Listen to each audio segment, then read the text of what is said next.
There's no audio coming through. You guys can hear me.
All right. Can you hear us now? No. Yep. Can you hear us? Yep. I can't hear you.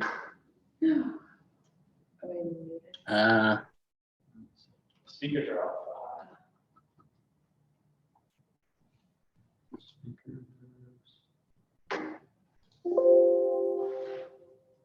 Sean, can you hear us? Andrea?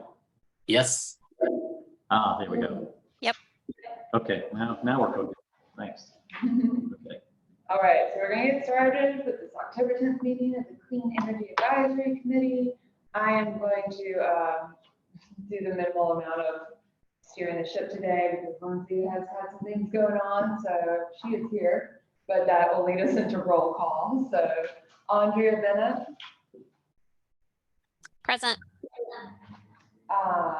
Evan Folds, Jessica Cannon, Lindsay Hallett, PJ Klein, Richard Smith, Sean Sullivan, Present. and Catherine Coleman is present. Awesome. So our item number 1 is approval of the September minutes. Do I have any comments or concerns to those, or does someone want to make a motion to approve? Make a motion to approve. Do I have a second? Second. Awesome, so we have to do roll call for this one. So Andrea Bennett. Present. Oh, how do you feel about the minutes? Do you approve? Oh, sorry. Yes. Jessica Cannon. Yes. Lindsay Hallett. Yes. PJ Klein and Sean Sullivan. Yes. And Catherine Coleman also approves, so they're unanimously approved. All right, so item number 2 is just informational. There will be no committee action needed, but I'm going to hand it over to David to tell us a little bit about the EV charger fee schedule. Yeah, this is in regard to the public EV chargers we have around several of our 24/7 parking decks here in town. So not so much directly impacting work we will be doing on our fleet vehicles, but we just wanted to give you guys an update since it is kind of a electrification item that we're going to be hopefully bringing a recommendation to city council here in the next month or so. We were looking at a fee schedule now strictly just to cover the cost of increased utility, particularly where the fast chargers are installed. We've seen a pretty significant bump in utility usage there for that parking deck since the fast chargers were installed. So we simply want to be able to cover that increased utility cost, not trying to make a profit on the use of the chargers. And we're hoping to be able to bring that to city council. November, is that what we're trying to do? Was it? Presented with information. Yeah. Not sure what the fee schedule will affect yet. Is there a current fee or are they just access? Well, By another free, go by your budget. So I have 2 comments. One is there a way for us to get a grant from Duke Energy to cover the cost? And the second is Duke Energy just filed their rate case last week. So whatever rates you see today are going to change. So I hate to ask for a fee and then you go back and change it 6 8 months from now. They have 270 days to make a rule. So 9 months. What does that do? Cover? I don't know. Is that the injector though? We need to ask if we can get a Duke grant to cover it. That would offset us making a decision on fee schedule for a period of time until we know what the new rates are going to be. If they, I don't know what they asked, I would find out, they asked for 16% increase over the next 3-year period. So I should probably have to de-escalate as well. We'll work with a company like ChargePoint. That's just what it is. And You know, there's quite a bit of discussion going around the cities right now as well, because everybody's having EV chargers. And cities are incentivizing the ongoing, maintenance and upgrades to these chargers that, right now there's a lot of discussion with regard to, well, does the city want to come in and manage all of these, or do we want to start looking at companies that will install, manage, just have some kind of a contract agreement? I don't think that's part of the city's core competency, right? Just rather hire it out to somebody else so that would make sure it's maintained, you don't have broken chargers, and the city's not losing money. I'd rather a company make money, knowing that they work. Just personally. Privatizing infrastructure? I mean, I guess. Not infrastructure. Well, it's infrastructure. I mean, I guess I don't know why, it doesn't bother me that people will have to pay to charge their vehicle. I mean, that seems like at cost if you're not making a profit. For me, it seems like, It's a pass-through cost for utility. yeah, I mean, it's past the cost, yeah. But they suck. I don't know if I would agree with privatizing the chargers. That's what a lot of talk around various cities. What other cities doing? Yes. Other cities have level 2. Yeah. I won't know that we found any that had fast chargers. So my only concern is, I'm partially there. My concern is if you don't privatize it and you just do pass-through, and then you have to replace a charger, who pays for that? So you have, it can't be pass-through, because then you have to generate profit to build up a bank in order to. Of the chargers that we have installed. Yeah. Second Street parking deck, Market Street parking deck, and the River Place parking deck. The city bought and installed those chargers. And those are level 2s. We currently have received a grant that will allow us to install level 2 chargers at the convention center parking deck. The DW7 grant paid 100% of the cost for DC fast chargers. So the city had no investment. Additional upfront cost. Part of the reason that we invested in the level 2s in the parking decks is it's a draw, right? We want people to come down there. So just like Whole Foods wants people to shop there, they use it as a draw, right? So it's a Marketing dollars, more or less. it's marketing dollars. So we are considering, parking decks are revenue generators. We got monthly parkers, they've got hourly parkers. And so it's not as much, it's not nearly a burden that the fast chargers put on, just because it's not as much energy. We can somewhat throttle that as well. Anyway. I just don't know if we as in the city, have the expertise to maintain chargers. If they can be starting to become more predominantly used. That's what I'm wondering, right? I'm looking in the future, 10 years from now.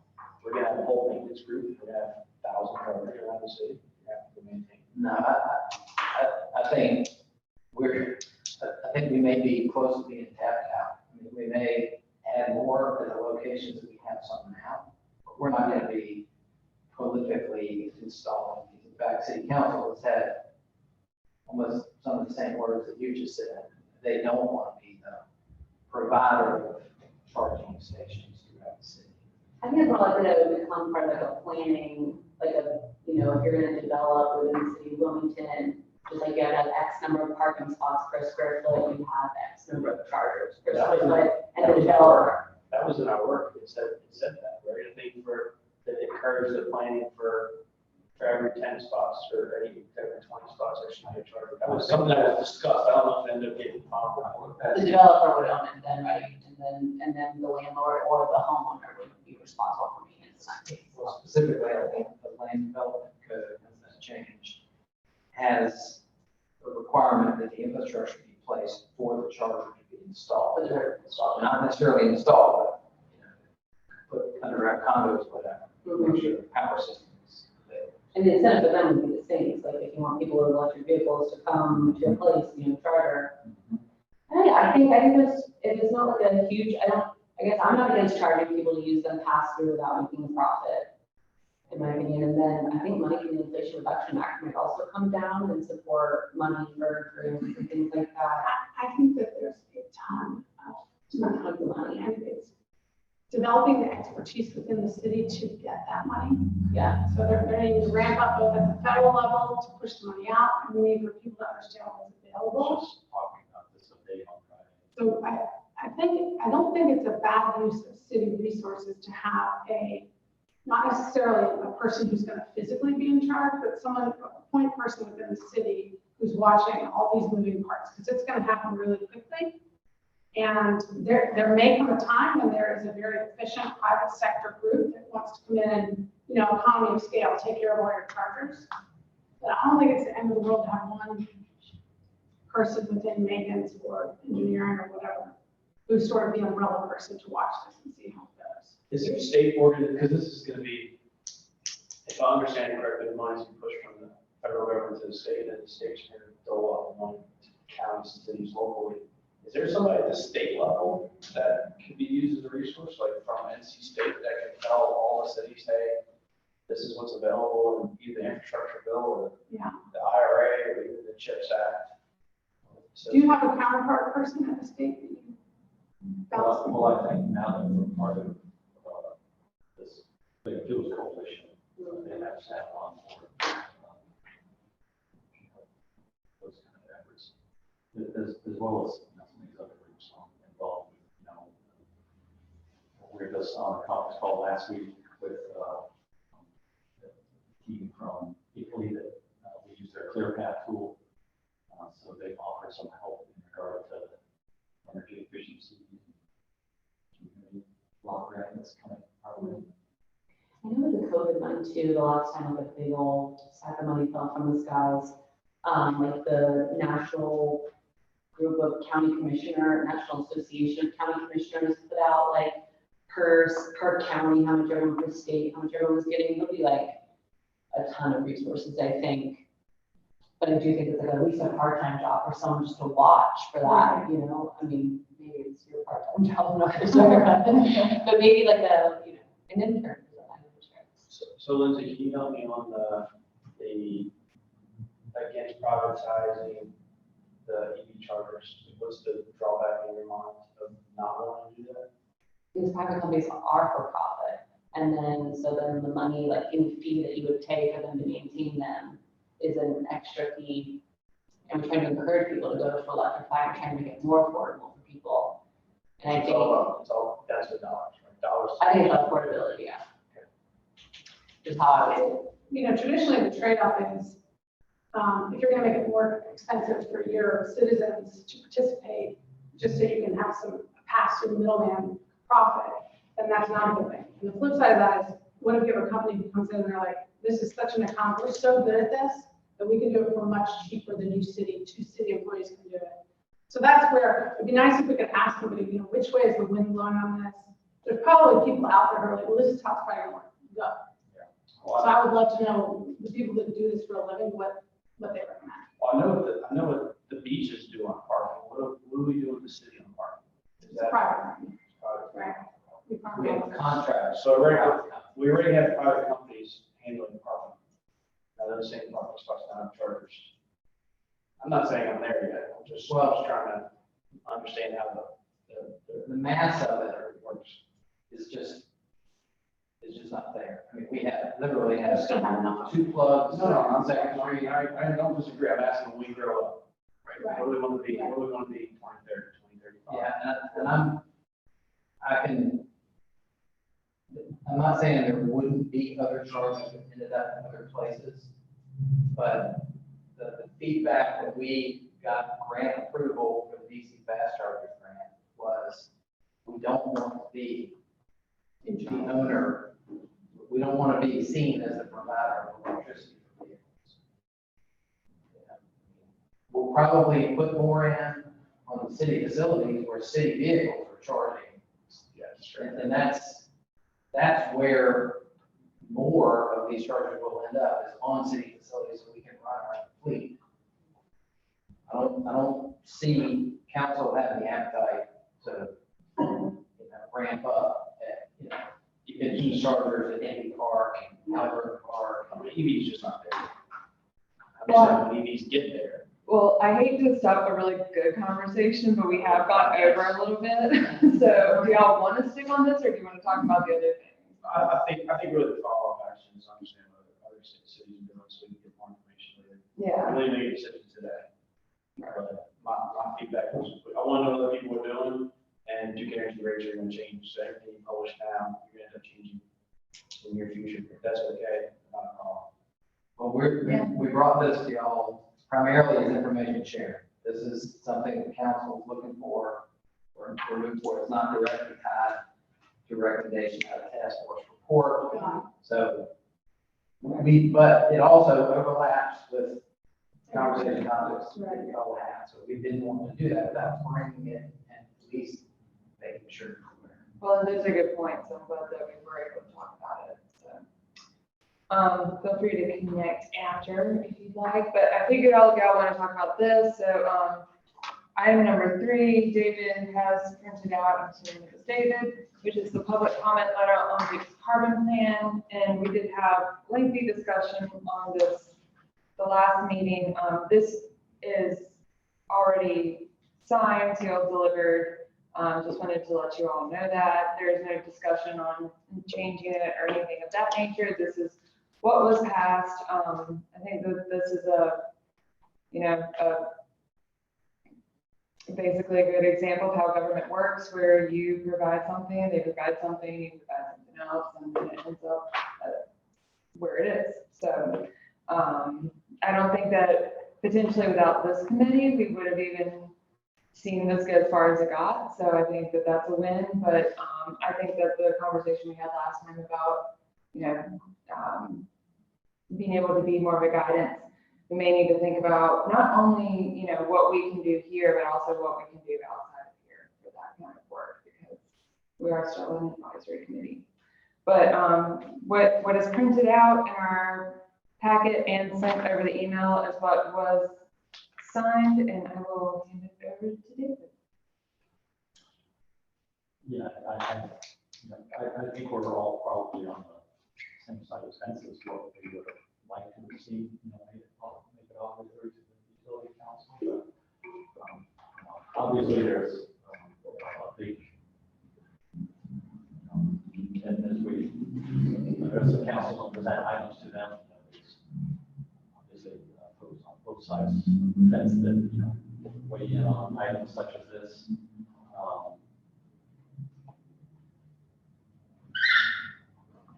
As Kat mentioned, I think this is certainly a good step forward for the city. If we had not brought this to their attention and put it forward as an agenda item, council, I don't think this would have been on the city's radar at all. So, while I had hoped it would have been a little bit more robust, I'm happy with at least this step of the city just taking to provide this letter. Obviously, there'll be plenty more discussion going on up at the utility council level of action. We'll follow along closely with what develops there. And, there's definitely some lessons learned, and I think opportunities we can take proactively with, city leadership as well as city council.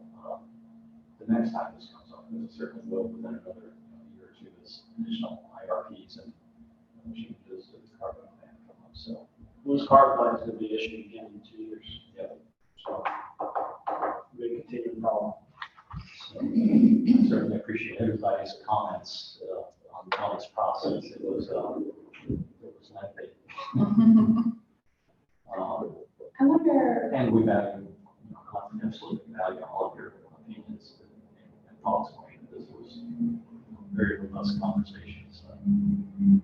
so I guess, and having missed all of the debate here and kind of most of the back and forth, I think maybe I can come in and see, it seems to me like affordability is a concern here. And I think that's real. And I think moving forward, that's going to be a conversation at work. Like I know at my full-time job we're having, like, how do we talk about affordability and the fact that we have to invest more in the grid, and that in our current energy system means rates have to go up. And so I wonder, like, they're not being proactive, if there are opportunities for like city leadership education, like, I don't know, do they ever take like presentations or? Listen in on our meeting. Oh, okay, okay. Yeah, I think it's smart to, sorry. That's perfect. Are there, do you ever do that? So, yes, and that's one of the things that Dave and I have talked about in the manager's office, is that there was concern about portability. Yeah. Obviously. But there is also that opportunity to try and find the time and the place to, you know, do some very targeted education about whatever the issue is that we need to push for. So we could discuss that strategically within this committee as to what that issue is and when is the best time to present it and try and push that back up the chain so that we can, you know, try and benefit from those targeted education opportunities. So that's certainly something we can talk about. Yeah, I mean, I can volunteer one of my staff members at work because we're intervening in the rate case, and that's the issue we're taking on, is like affordability versus distribution planning investments. So we had to like have him come and speak if the opportunity arises. So one, I didn't go back and double check, so I'm asking this out of ignorance. The change from the previous letter to this letter, one of the things that caught my attention was that in here, it actually talks about reliability. I don't know if that was in the first draft of the letter we sent. Do you remember? I mean, I think that's important. I mean, as Lindsay talked about, affordability is important, but also reliability is important. Right? I mean, for us at our house, the power blanks is not a big deal. But in industry, customers it is. So reliability, I don't recall either, but they caught my attention when I was reading it this morning. It's the first time I saw the letter. This one has reliability. I don't think the original letter did. The original or the second version. But all I'll say is that it's important that reliability cost need to be considered when we're in these rate cases. Relating to carbon reduction. So we did not sign on to the SSDN ones? Okay, Just, we just had to go alone. but even after the first version, we weren't going to sign on. The second version, now we're already spent it. Bring it to the council, that's right. Was there any impact, if I'm not mistaken? Because I remember thinking, because I saw that the SSDN article got some really good press, and it listed the cities, and we weren't in it. And I was like, I was thinking, like, just call David and ask, like, why they didn't include us. Now I know. Any comments from our online team members? I can say just a word or two. I mean, it's number one, it's really tough hearing you guys as well.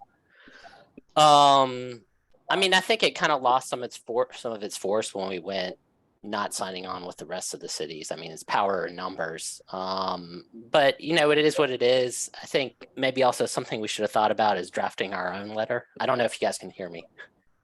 Yes. Yes. Okay. Because then I think some of the things in the original letter, I mean, we all aren't experts in all aspects of the energy industry, but maybe some of their concerns we could have taken out.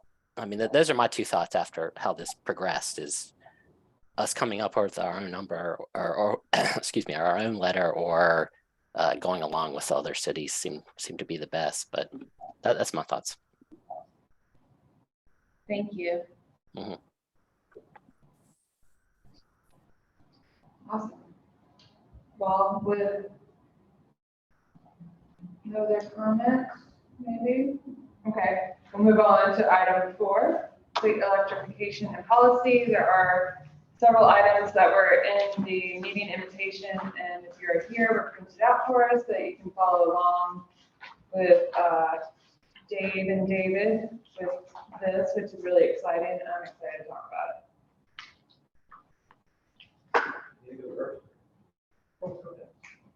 So I think the committee has an opportunity here to splash with a very meaningful recommendation. Okay. The first thing I wanted to take just a minute to do is make sure we're all on the same page about what our normal budget process is. So, department budget submittals are due to the city manager's office at the end of January every year.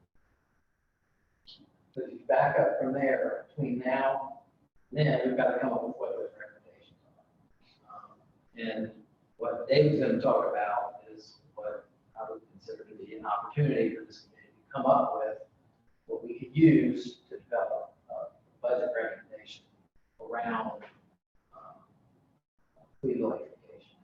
And specifically, the thing that would probably cost us the most money initially is what I would call a fleet transition plan.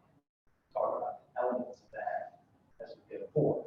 But if you go back and we look at what goals set forth through the report are, that we want to increase the amount of electrification within our fleet over time. That's basically what we're trying to do. And the transition plan containing different elements will help us do that. As PJ was alluding to earlier, we don't see it doesn't necessarily need to be the owner and provider of electricity to private vehicles. This is new territory for the city to move into this arena. And the use of someone else, outside consultant, to help us do that is really what we're talking about here. So we're talking about coming up with a recommendation that may allow us to request funds for an electrification transition plan that would be submitted as part of the budget, specifically within our department. And my hope is that over the next 2 meetings, today and perhaps the next meeting, come up with actually what that recommendation is. So that's my spiel. That would be my hope, is that we can arrive at some sort of recommendation like that, and maybe hopefully about the end of the next meeting. And we think that's like one of the higher cost items, just because we would need to get a consultant to do that.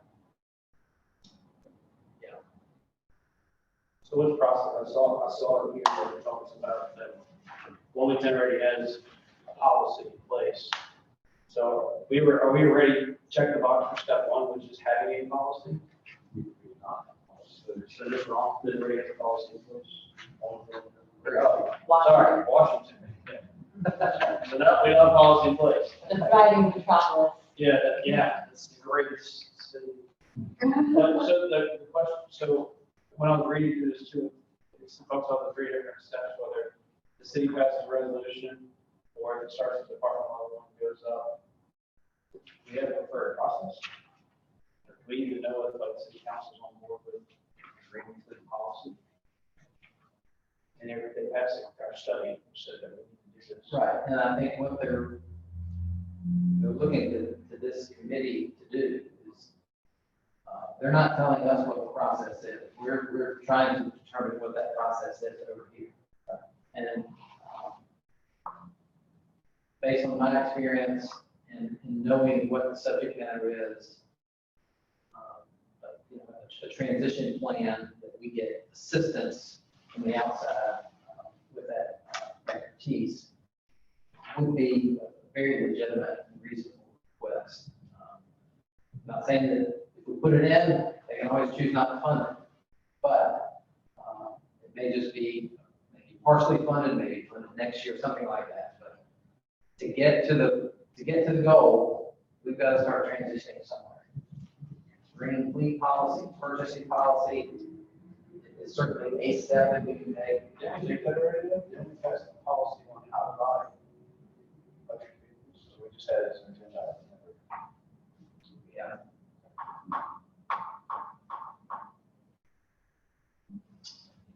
Yeah, so the information I included in the packet here is just kind of some of the, I think, support that I think we can look to from Clean Energy Technology Center.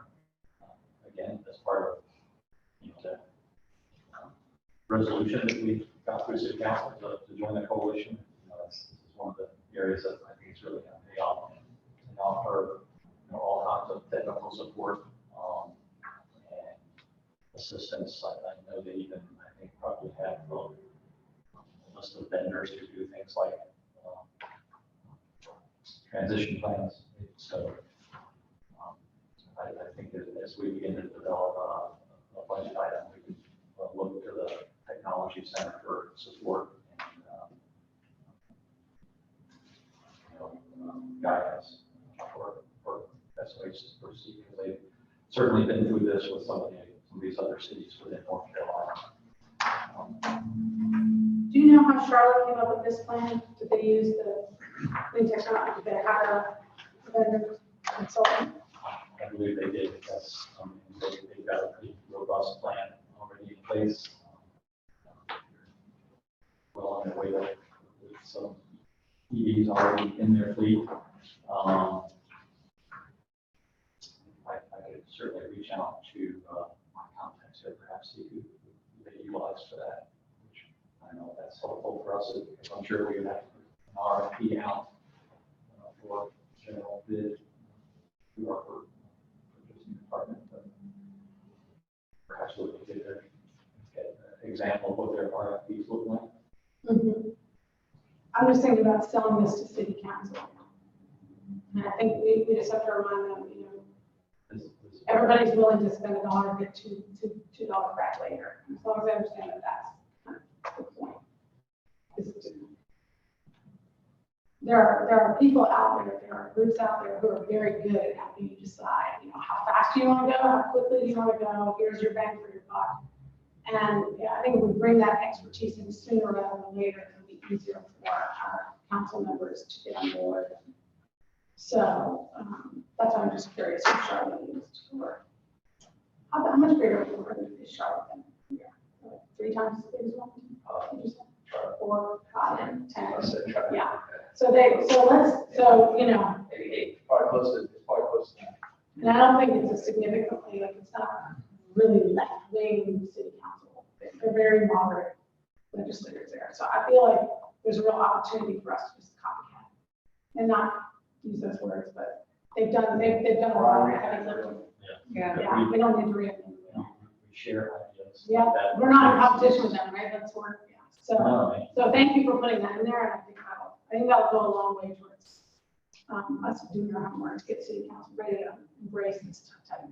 So have we done This an is evaluation? time too. It's time. It's all.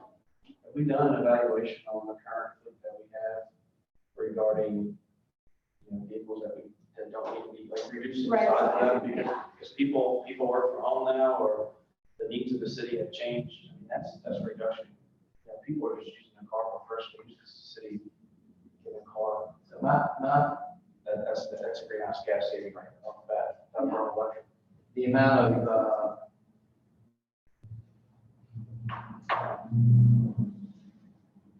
Being recorded.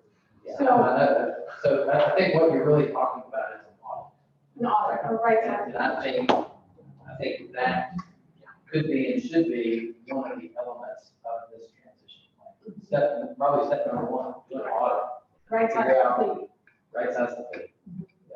which, and there's a natural barrier to that within the budget process, because if you don't need the money this year, you're never going to get it next year. So there's like a reticence, I'm sure you know that.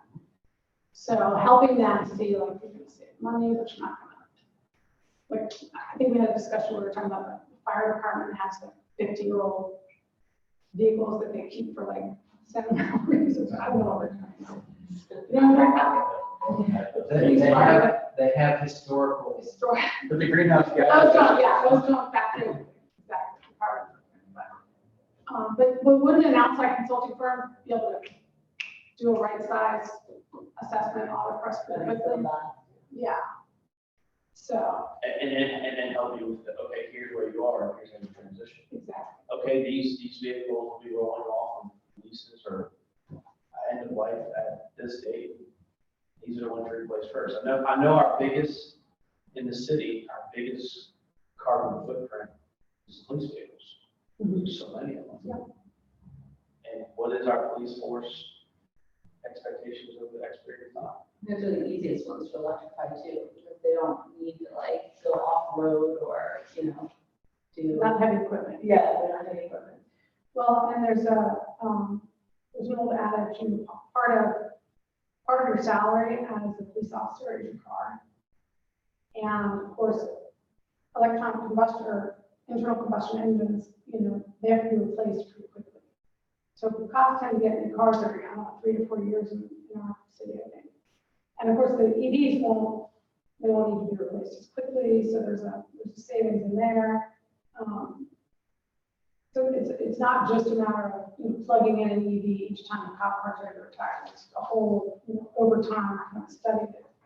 How do you charge at home? Exactly, a lot of them take their cars home, or, and yeah, building the infrastructure for that, that's gonna require, a lot of heavy lifting, so the sooner we can figure out how to do the RFP, get some increment analysis, the better, in my opinion. Yeah, and that's always been a question of mine, whether it relates to cops, cop cars, police cars, I don't even know if you call them cops. Yeah, income. How do you put a charger in a personal home for a vehicle? Would, you may There might be some provide. people, I mean, it's just a 220, right? Like the plug for a The drive. average cop, the average policeman can't afford to put a charger. No, I mean, we would do it if we did it, yeah. That's Or to another, be a stipend. A stipend, Yes, like that's another question to be balanced around. exactly, Well, it's gotta be Yeah. hard. but it's still gonna be cheaper than what we do now, so. Yeah. Right. Also think they could be renting as well, their house, right? Right, so there's a way to figure it out, but it's not gonna be smooth, and it's gonna take time. That's why we were hoping to have at least a few vehicles in this year's budget, right? We talked about that. To kind of get the prime the pump over there. Pilots. Just to get the pump prime and have them start thinking about it. We gotta start somewhere, and I don't think if we don't do something now, we'll be waiting another 10 months. Exactly. I do think it's like fair to reach out to CFPUA to get some like real data and like testimonies from staff about their electric vehicle. Yeah, there is a pilot program out there. But Not also, James left. potentially, we could, this RFQ could be for more than just city, you know, if others are, so it could look at city, county, and authorities and make it a little bit bigger, potentially more affordable or something like that, but I do think just Getting already like everybody's gonna be ordering electric vehicles. Yeah. They're not exactly like well stocked at the lots right now, for sure. For sure, and I think the other thing is like, when it comes to looking at this kind of thing, you know, it does help to be a little bit more regional when you're talking about infrastructure and vehicles and things like that, and being, you know, the ones on the top of the list to get them, so I don't know if that's helpful or not. The other component that's extremely important is that we can't just assume that what we have in place now will be suitable in terms of the infrastructure. So that's another component that needs to be evaluated is what do you need to do to the power system at the places where you're going to charge the vehicles? And I think you need to get buy-in, especially from the police force, because they're used to combustion engines. And so we need to educate them if there is a benefit, right? How do you get cars in here and they can test? Right. I heard someone did that, like the city actually held like a car show.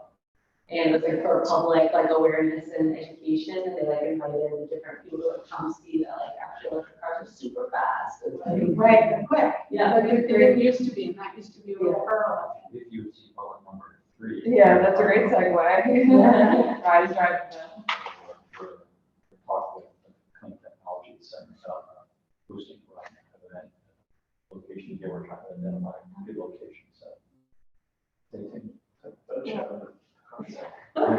So I do think, yes, what we're saying is we would like to look at getting a, outside consultant to look at least at the fleet and right sizing, as well as, I guess we should help determine, well, we've already helped determine how fast we want to do everything because we wrote it in the 50% for it, yeah. At least 50%. If you want. And I think too, I mean, you know, this is happening, like, this is like cars, I mean, California is not even like, going to be allowing internal combustion, like, all of Europe is not even allowing it, like, the market is doing this, whether we like it or not, and I think it also is just like a prudent thing to be doing. I mean, this is one of those disruptive technology changes. It's, you know, similar to, you know, cell phone or laptop or desktop computers, you know, they're still more expensive, but Yeah. a bit more, but it's coming. I mean, but how would you just, more regionalized, like you said? I mean, I was laughing in my head just now with all the combustion engine vehicles that travel up and down the beach, Beach. People are here to enjoy the environment. We got these gas vehicles running around. I mean, a small town like Racewell Beach or Curry Beach, they don't have resources to go out, so how would it benefit Hanover County? And then just southeast North Carolina at the same time. So I would be willing to bet that Brunswick County doesn't have to be like this. Not yet. I think Kat's suggesting. What's the wall, with the going to the area of transit, we already have transit. Yeah, I wonder if, I wonder if they're already talking about this. Because obviously, especially with purchasing, there's a huge benefit with working regionally for purchasing. I think that'd be a great group. With this, ride with that. Okay. Yeah, I think that'd be good to find a point person there. And just the charging infrastructure. It's gonna, that to me, like getting a cop an electric vehicle, figuring out instead of going to the gas station, we're gonna figure out how to charge it. Like that stuff is gonna be so doable. But a regional charging thing, that's gonna be way up the food chain. I don't know exactly how it's gonna happen. Well, this is required by Executive Order 80, right? Aren't they required? To help coordinate that. Well, to pump out a number of chargers, I think. Yeah, that one's not a law, that's a goal. A goal, okay. So, governor wants to. They're on their way to, they came to us asking if we want to be a host. Yeah. Well, like Vote Solar is in a settlement with them from the last rate case where we're like looking at like managed charging. So that we like Duke has an understanding of like how we'll be able to like use the current grid to charge as many vehicles, but have the option of like turning them off during peak moments. It's like we're going into that pilot study with them right now. Like they're on top of it. So there's an interesting grant that came out that's along those lines that you did on both ends. So it's old, not very old. But they are, some county swapping all the buses out for electric buses, using it as battery banks. Storage, right? Yeah, storage. That they call reverse flow. That's what they're gonna do with the new trucks too. That We don't have that ability to do that in City of Washington, because we don't have schools. But the county does, yeah. And not that I'm sure everyone in here already knows, but just put on the record, last week or 2 weeks ago, the National Electric Vehicle Infrastructure is set to receive or give North Carolina $39.4 million this year and next year for charging infrastructure. And obviously that's first on the highways and things like that, but we're at the end of several. So I feel like we need extra. Yeah, I looked at those priority corridors on the NEVI plans. Yeah. It was good to see one going north and south on the cruise here now too. It wasn't just, the major things. So like 17 is now a priority corridor. So it's 4 should be too, right? Yeah. I-40/74 and US 17. And 40,000. So, I mean, everything's coming, and I think that definitely getting at least one consultant, if not two, for, very specific reasons if we need to, is the way to first step to move forward. We might need one for like the transition plan, like a fleet audit, and then one for like a hosting capacity analysis for like any upgrades that Duke would be paid for. Yeah, Very can support it. a fleet audit is probably not very specific in general, right? I mean, it's not something general, it's not specific, it's probably very general, but you don't need very expert group, but a transition plan you probably would. Do an audit of I feel like if you ask for a transition, That's like like step one. first thing they're gonna do is Yeah. they're gonna show me all your vehicles and brakes, so it's gonna be part of this. Yeah, just county cars is probably very generic, but then you say, okay, well, what's our transition plan, what's the right side, the right side of the piece is probably very specific. But just going out and counting cars. So, we probably did intern. Somebody has to know in the county or in the city, how many cars we have. Yeah, it's not, Oh, yeah, we talk about an audit, it's not necessarily just counting costs. It's also looking at their purpose, seeing how much they Usage. use. You know, kind of What's going the through the age? process of justifying, why do you have that thing in the first place? Right. And if there's, you know, room to negotiate on that, that's what they're gonna try and expose and put into question. And if there's, you know, legitimate reasons, then we keep it. If there's not, then we get rid of it. I mean, that's what I would say. Historical value. Use it before we really use that one fast. Once a year we use it. So if we're looking at getting a vote from this group at the next meeting to move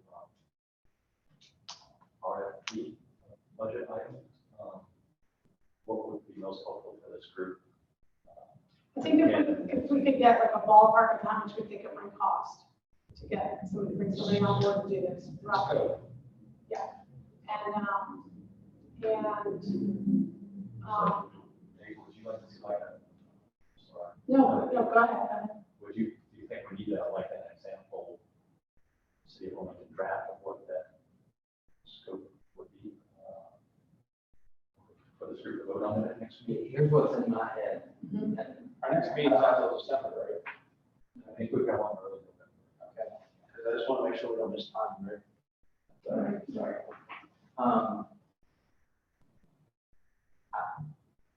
What I think would be valuable from this committee is a vote that included a recommendation about the major elements that we feel like we need to be included in this transition plan.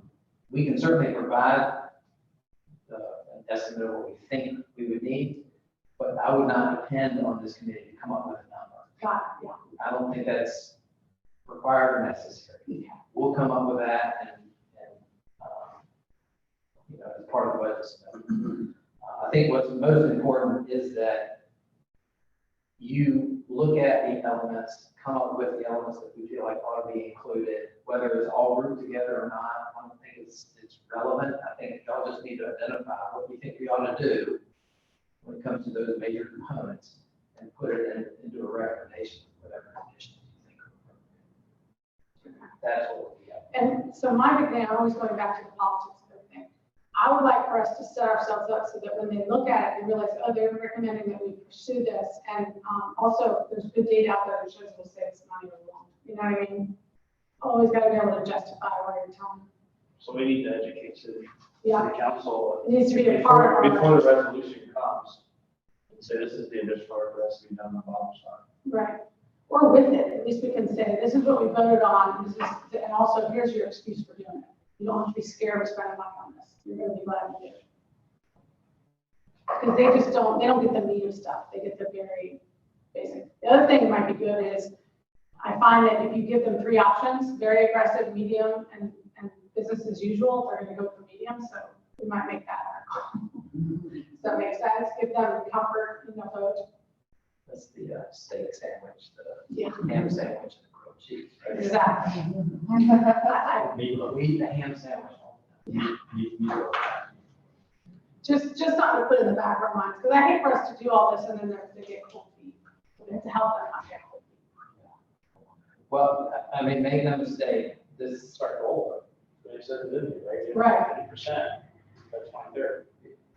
there's no doubt. So, are you telling them, I'm gonna do 100% of 23, that's not. This, No. this report provides all the justification in the world. Have they read it? Do they know about it? Have they read it? Who changed while we were in the middle of that? Lucas knew. Kevin was on there. It's just- Oh.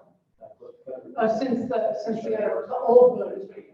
Sorry. Been there for a while. Yeah, and you know, maybe a little bit of extra outreach to Luke would make sense. You weren't here, this is where we are, we've already done the ham sandwich, we never did do the steak sandwich way back 2 years ago, you know. Isn't Luke on another board? Yeah. I gotcha. I can do that, yeah, I'll do a little politics. I've got so many other things I need to ask him, but yeah. Yeah, I think the report provides all the justification we need to make the request and justify. It'll still be a steep hill to climb, just because it's gonna be a new ask. Yep. It's not something that we can just push aside this for what we've been doing and move this into its place. It's also the education and reminder, right? Absolutely. You think our council members, all of them are knowing this, what's from there? Right.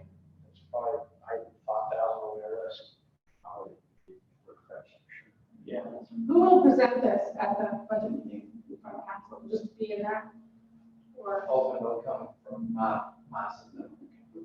And the other thing, I think we said this, maybe you said this last meeting, can't remember, the annual report. The annual report from this committee is gonna come next month. So at the same meeting next month, Lindsay will present the annual report from this committee, and David will submit our annual greenhouse gas emissions inventory. They're completely separate things, as we said before, but they're going to be presented at the same. Cool. What day is that? Second, third Tuesday in November. Do we have this annual report complete or what? I'm confused. Are you writing it, Lindsay? No, That's a good question. No, I haven't been. I'll be drafting it, we'll go over it. Yeah. Change it. You know, it's an update, of what we've been working on, our accomplishments for this first year, and, where we see what's going, so. It'll be a good opportunity to announce the recommendation of approved about the electrification. Yes. So Did this include the green fleet policy as well? Or is that just like a next step? I think all that, I think we've heard a whole lot. Next meeting, I think we can talk more, a little bit more about how we want to structure the recommendation. Would or would not, whatever you want in terms of green fleet policy, green purchasing policy, whatever you want to call it. Have that ready for next meeting. Sustainable and resilient, I like that. The interesting thing is the effective date is June 1st, 2020. interesting, I didn't notice that. Where is it in November or October? Yeah. I mean, yeah. We're a conservative town. We go slow and steady. Which is fine. well, yeah, maybe the other cities here in the state. Oh, I That are, saying. Definitely, leading the way. So it's a good example of how they're having to share their policy. Yeah. As well as that procurement tool, I don't know if I included it in here. So there's after the so when that's like national. We haven't developed it now. But it's the tool that's out there that helps you compare costs, looking at particularly EV model and comparable internal combustion model. Right. It's all the same to it.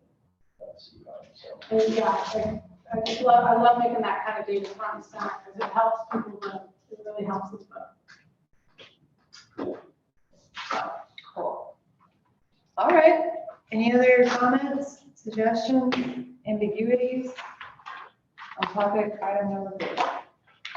All right, so let's move on to number 5, which is something that I think is becoming pretty consistent within our meetings, but when David and I talked, we talked a little bit more about, you know, now that we've been seeing this data consistently and we've kind of gone through it a few times, how do we want to move forward utilizing the data? So I will pass this over to David.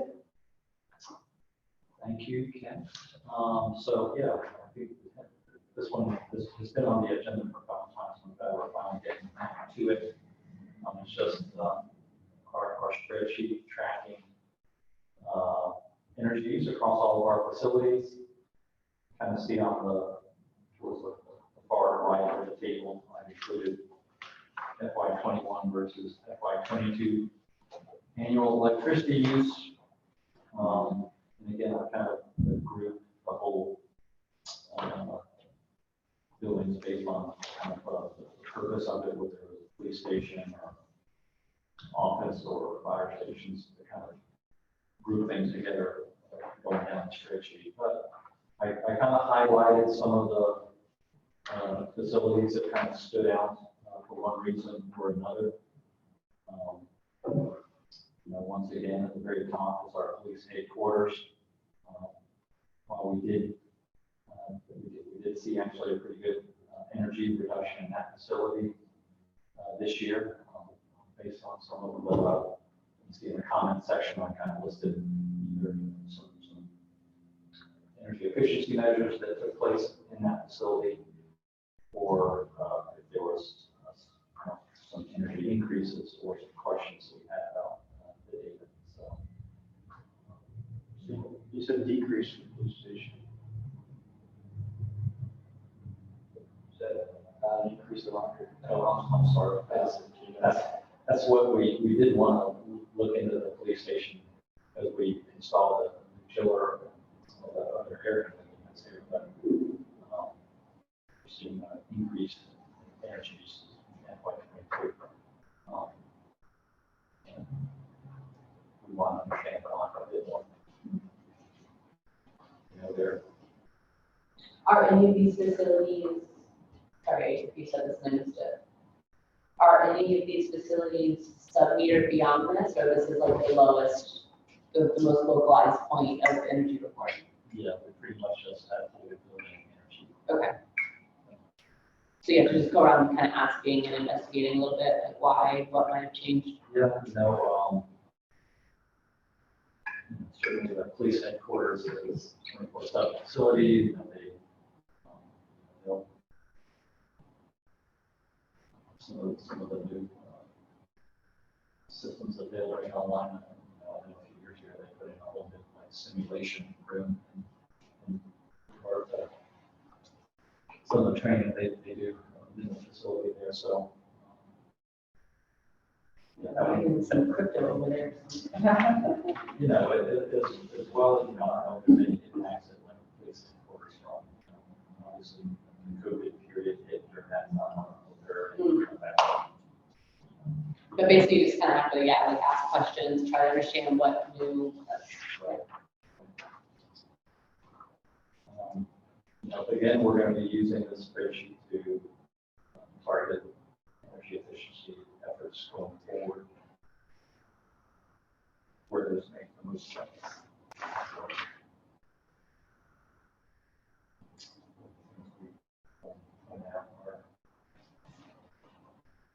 Fire station headquarters, you can see it. 1050 items that again is highlighted on the list. Did install a new chiller building management system in that facility.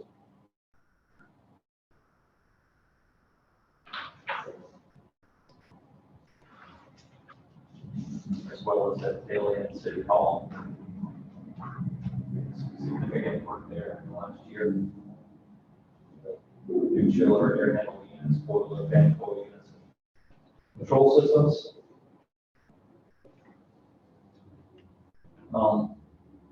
One of the big things that it's impacting. We talked about this previously, is that Duke is now reporting estimated energy use on their street lights in area like. So that's being embedded in the energy bill. Data that I download from Duke Energy every month to put into our utility tracking system now has estimated energy use, which just with our main street lighting account increased the energy use by 2 million, a little over 2 million kWh per year. So Have y'all talked about like electrifying anything that can be electrified that's on gas? not that other than I think we mentioned that these big data are the new facility that's still design phase, the parks facility. So No, so that's like a huge piece of the IRA money is electrifying, like getting people on pumps, or whatever it is, whatever reason for using gas. that's actually some of the tax incentive stuff. Yeah. That going up for, yeah. Which kind of is a bummer, I guess, because we can't really take advantage of that with the tax incentive, right?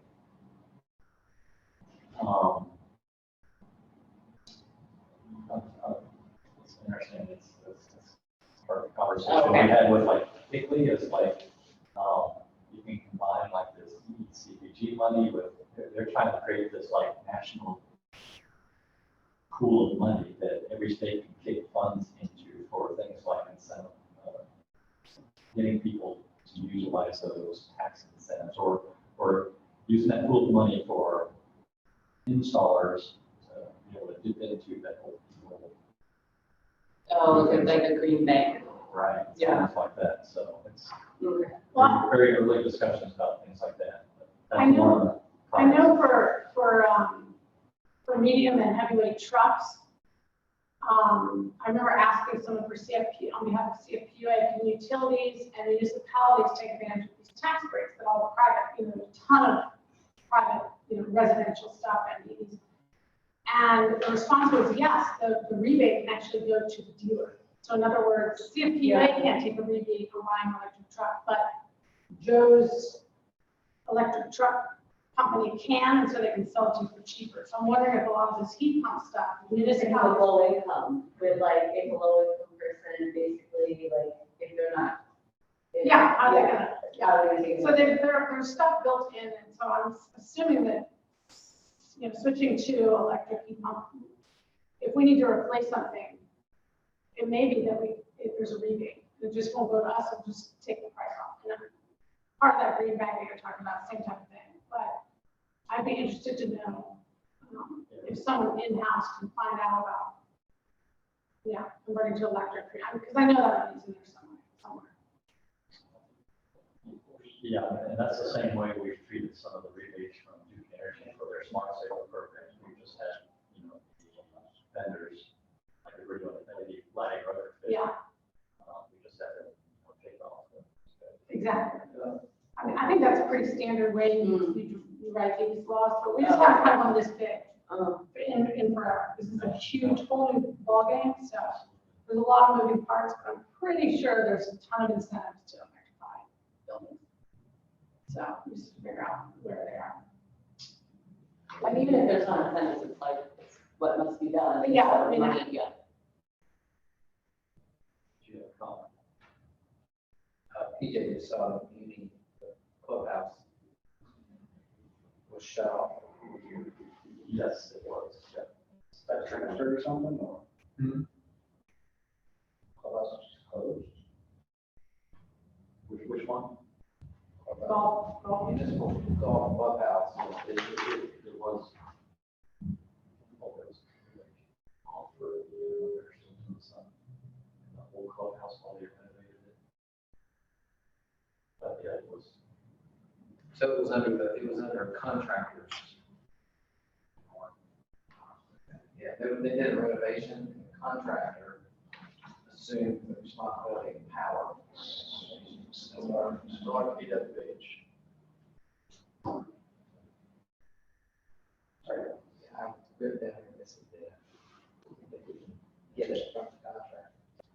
think it's worth, if I was to say, where our best bang for our buck.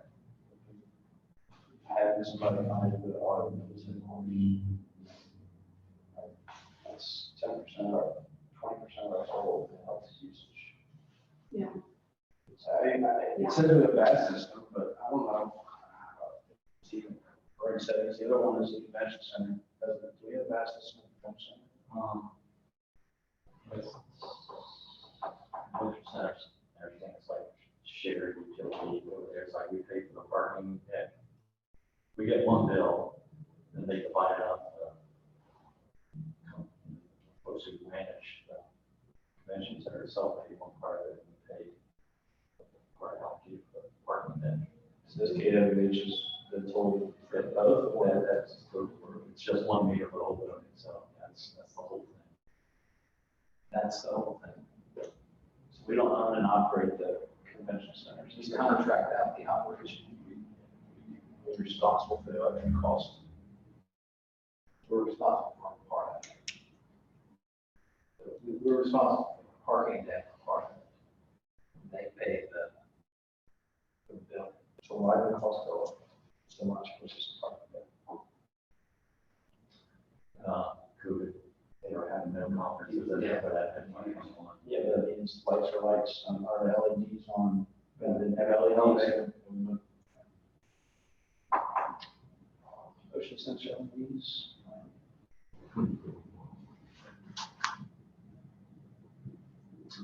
Those are your two big users. Those headquarters and convention. And obviously National Street Lighting, that wasn't on the list before that list. So larger extent. I think those are all, the whole city's LEDs now, right? Minus 200. I've got like over 8,000 lights, and there's about 200. Electric cost and lighting is going up 20% if they get their way, 30%. So I don't know how that plays into this, I don't know, but then those street looks, are they contracted? Duke owns the lights, manages the lights. We just take a flat rate. I think that rate class is, 30% increase in the next 2 years. See the cost. See the very last one on the list too is the Harrelson building, that's right across the street that we just purchased. So and that's only a few months worth of usage right there. So 3 months. I'm not really sure what systems are in that building over there right now. So that could be an opportunity for us to. So if I'm really getting on to that, you said what I'm specializing in that. So I like that. I think Duke Energy actually has a vendor that will use kind of in their smart saver program. They'll do a lot. Building all our schools. So I can reach out to that to try and get that scheduled for. And I think they're even going to rate for all rate class too. That's long-term service. I don't think that's a small general service facility. I think this really should be a medium general service. So That would be better. maintenance shop is on medium general service. It's lots more.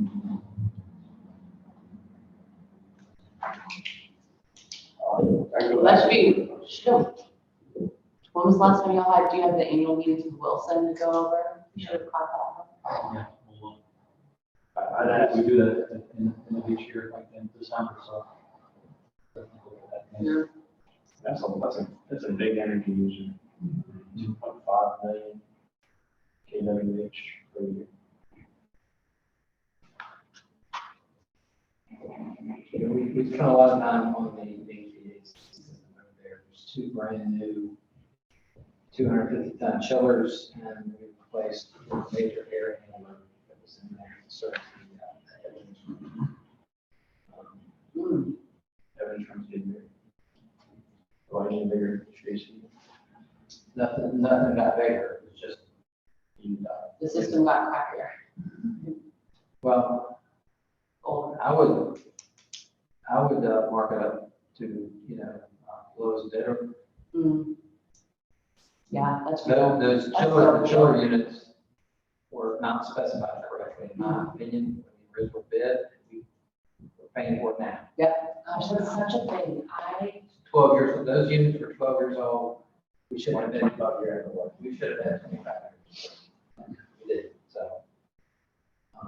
And there's some other operational things that I think hopefully are gonna affect that number going forward, but we have to, it's gonna cost us maintenance dollars, but we need to do it anyway, so.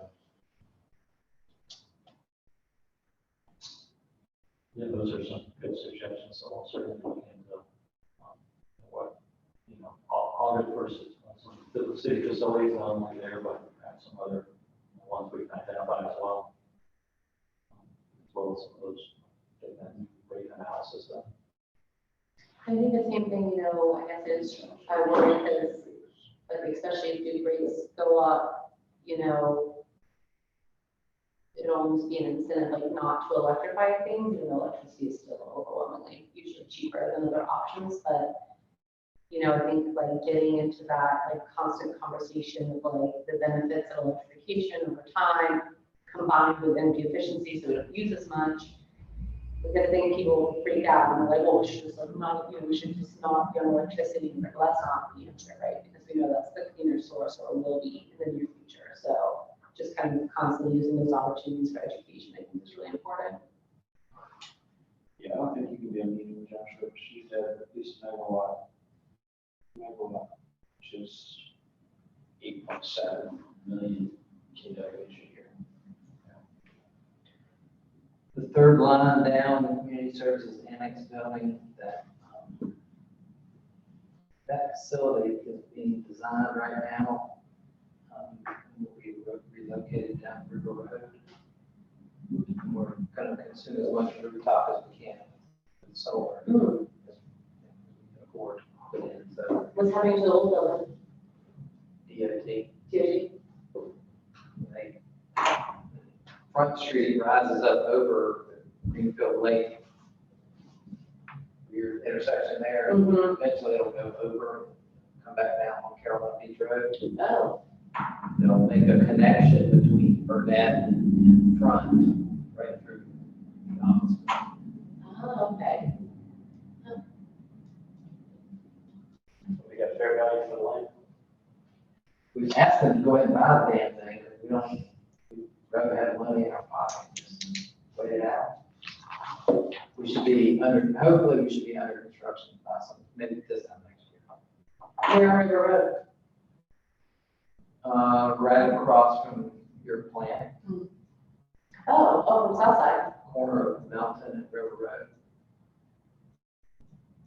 You know where that little, used to be a gas company right there on the corner? Yeah, we're on the opposite side of that road, that road off this side, pretty adjacent to our operations. Okay. Y'all have more panels than the building uses? Well, we're gonna try and consume as much of the rooftop of the new building with solar, based on how much we can afford to put in. Yeah, I didn't know if that was gonna be more than what the building uses. Oh, I don't know the answer to that yet. Or there'll be more than one building storage, a greenhouse out there. So, yeah, there's a greenhouse, there's an office workshop. Oh, there's a building, greenhouse out there, yeah. There's a vehicle storage shed. Nice. Well, the reason I ask is, net metering is probably gonna change so if you can get onto a net metering program to become a legacy customer before the schedules change, it might be a good idea. Is that gonna change? Is that? You're gonna be, well, it's part of the settlement that Duke Energy entered into also with Vote Solar. And so, but it has been delayed, the decision on it has been delayed, because of the carbon plan. But it's possible, yeah, if it goes through, I mean, it depends on each building and kind of, there's gonna be a calculator, but it's possible that you would not get retail rate internet metering anymore unless you're already a legacy customer. So you just, What would the rate be? it's like time of use, winter, summer rates, like depending on what time of day. So that's our Duke's building calculator that will kind of show you like if you were selling solar back to the grid, here's how much you would get. But if you're a legacy customer, you're gonna have the option to opt into the retail rate for like 3 more years. And then what after the We're it's a glide path, so everyone will have to go into the new China streets. We're 18 months away from occupying it. You would make it. Commission's pretty full, pretty busy, I don't know when we'll get to it, though. I would just prioritize it. On the radar for sure. Any other questions, comments then on this? Again, we'll just kind of use this as an ongoing tracking sheet for our projects. Keep it updated. If you start changing natural gas ones over, maybe you could like highlight that in a different color, just to say like used to be natural gas, and you electrified or something like that. I mean, we haven't even begun to discuss. Yeah, that so, internally like- yet. You know, Well, that building that I was just talking about will be converted. Hopefully, no gas in that building. I'll check on that one, so that'll be our first one, that's it. Bright blue, maybe, or bright green. Super green. Yeah. Nice. Any other comments? One. Or Oh, yes. Jim, it's not right in there. You look at the donuts, I wonder if it's worth asking you to have a presentation to us on their policies. Not saying I have an answer, I'm just thinking to myself, when we talked about power plant piece, or we talked about EV charging, there's gonna be some great impact. And as part of selling this, some of the things we want to do, we need to show, well, here's where prices are going, and here's what we're doing to save, to offset said prices for the city. I mean, if you take that 16% number, that they're talking about, Well, we won't get 60%. they're not gonna get 16, yeah. They'll probably get low teens. Yeah, they always do. They asked for 22 in South Carolina, so. And they're gonna- I mean, they're gonna, over a 3-year period, it's multi-year, they're gonna get 12, 13, maybe. So I'm just curious if it'd be worth us having a conversation, saying, hey, how do you file? Can you explain to us how that would impact our dollars and what our bogey is, at least on the top end? I mean, I think that's one of the ways we can sell some of the projects we're doing, our programs, we're doing city council, we show it also the cost. Hey, you're either gonna spend more money with your energy over a period of time, or you're gonna pay more money up front and offset it, and eventually save it back. yeah, well, Especially the energy emissions, to be honest. electrification. Even with like rate increases, it's still much more stable than natural gas. Oh, gosh. Okay, second, goes away. Which one? IT server building, Oh, that's a big one. the building's going, what is that? Well, so the IT server, the only thing that's in that building right now is the Yeah. brains of the city. Mhm. And we are moving that to, not the cloud, we're moving that to about the 7th one down, the second floor, 414 Chestnut. So that one is likely to go up, but the natural gas use at the IT server building will go away 100%. Because the other building's fully electric.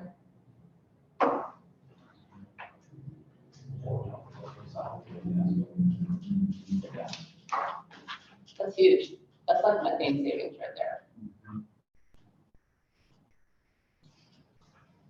Good job, Wendy. I didn't do anything. The city's working on moving some of it to the cloud. I think they must be on cloud, right? We've got But the server power is on cloud. we've got a lot we've got a lot of subscription services, I guess you call Hmm. them. Well, the cloud's still 3% of the world's energy. Yeah. So, Data centers, that's what it is, 3%. last time I checked, so a few years ago. Well, it's probably going up. Yeah, exactly. And you're building massive data centers. All companies are moving to the cloud, because they're getting away from managing servers. Yeah. All right, on that note, any more comments? Right, do I have? I mean, I think, I don't know if I'm looking at the same spreadsheet, but I mean, it kind of points out some of the issues is that, we keep on adding things, which is just increasing more of our use of power and natural gas. I don't know. I don't have a solution for it, but I mean, even if you take away that 200 kilowatt hours that was added this time, you still have a 5% increase between the 2 years. So, I mean, it's still significant. Oh, yeah, COVID, you had a lot of people from home. I know. I was almost thinking maybe we should look at it monthly a little bit. I don't know if that's how the data comes in, like post-COVID. Yeah, I mean, we can look at it monthly. We could, do an average over a number of years as opposed to looking at just a single year that was obviously impacted by COVID. But, Yeah, it might be interesting to see 2019 on there, just pre-COVID. all the way back to 2013 if you want. So. I mean, yeah, we could average it. I mean, we're a growing city, so I assume. Yeah, we'll continue to grow and add on facilities and stuff. So, not to mention, as we electrify the grid, Right. impact will that have? Yeah, but I think again, that's kind of, it worries me where it's like, oh my gosh, we're about to electrify and our electricity use will go up. And that'll make it harder to reach our goal or whatever, but it's like, well, that's just, I think that's the nature of the problem, and only looking at it like that is ignoring the other problems that you were creating by still being reliant on things like natural gas, which are damaging, and, emissions associated with them in their own right. So we just have to find a way to package that as part of the transition, right? Electrifying wouldn't hurt us reaching our goal. If our carbon emissions is based off of clean energy. Raise a clean energy, right? Right. What I'm saying is our energy usage goes up, it's based off of what you can put on the grid. But if our energy use goes up faster and it cleans up the grid, for example, then like the rate can make it seem like we're running in place or. Right, but we just have to have spreadsheets that show that Yeah. we're not buying gas, we're not burning, we don't have to Do so we'll have more Fewer and and time plan, and we just can't look at it a year and then, oh, God, Right. oh, yeah. Well, I think one of the things that I would anticipate to be kind of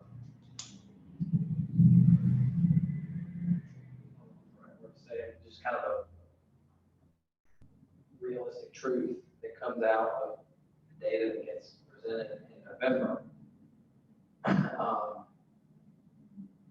is just that when we keep, as we grow, you're going to see these numbers go up if you don't make some dramatic changes or progress. And, because a lot of, it's just the reality of it.